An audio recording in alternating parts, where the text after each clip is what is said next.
صرف 1 منٹ کے لیے اپنی تمام مصروفیات چھوڑ دیں. کیا آپ جانتے ہیں کہ شاید یہ 1 منٹ آپ کی دنیا بدل دے اور آخرت بھی. السلام علیکم ورحمۃ اللہ وبرکاتہ. آج میں آپ لوگوں سے ایک سوال پوچھنا چاہتی ہوں اور ذرا دل پر ہاتھ رکھ کر اس کا جواب دیجیے گا.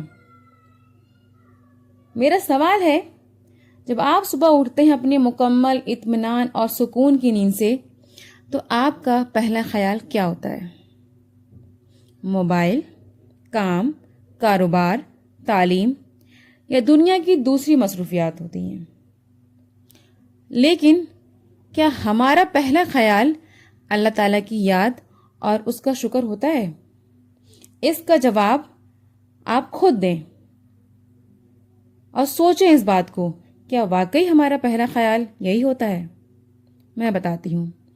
ہم دن بھر بھاگتے رہتے ہیں، کبھی پیسے کے لیے، کبھی کامیابی کے لیے، دولت، شہرت، عزت، لوگوں کی تعریف حاصل کرنے کے لیے. ٹھیک ہے، یہ سب چیزیں اپنی جگہ ضروری ہیں، ہو سکتی ہیں، ضروری بھی ہو سکتی ہیں، لیکن ایک ایسی حقیقت ہے جسے ہم اکثر بھول جاتے ہیں. وہ کیا ہے آپ لوگ جانتے ہیں؟ وہ ہے موت. اللہ تعالیٰ فرماتا ہے سورہ آل عمران ورس نمبر 185، کل نفس ذائقۃ الموت. ہر جان کو، ہر نفس کو موت کا مزہ چکھنا ہے.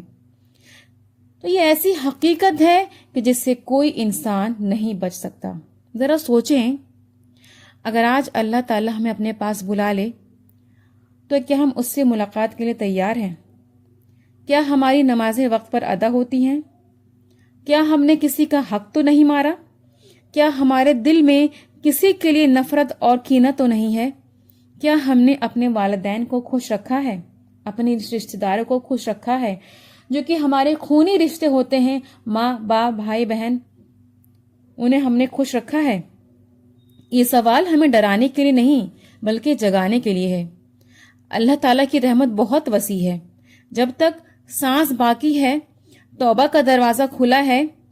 اگر آج بھی اپنے رب کی طرف سچے دل سے رجوع کریں گے، اپنے گناہوں پر ندامت کریں گے، نماز کی پابندی شروع کریں گے، قرآن سے تعلق مضبوط کریں گے اور لوگوں کے حقوق ادا کریں گے تو اللہ تعالیٰ ہماری توبہ قبول فرمانے والا ہے. وہ رحیم ہے، وہ رحم کرنے والا ہے.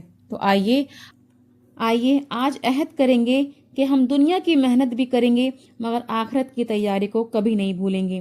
روزانہ کچھ وقت اللہ کے ذکر، قرآن کی تلاوت اور درود پاک کے لیے ضرور نکالیں. اللہ تعالیٰ ہمیں غفلت سے نکال کر اپنی اطاعت کی زندگی عطا فرمائے، ہمارے گناہوں کو معاف فرمائے اور ہمارا خاتمہ ایمان پر ہو. آمین. اگر یہ بات آپ کے دل کو چھو گئی ہو تو اسے دوسروں تک ضرور پہنچائیں، شاید آپ کے ذریعے سے کسی کی زندگی بدل جائے. اللہ تعالی ہم سب کو عمل کرنے کی توفیق عطا فرمائے. آمین.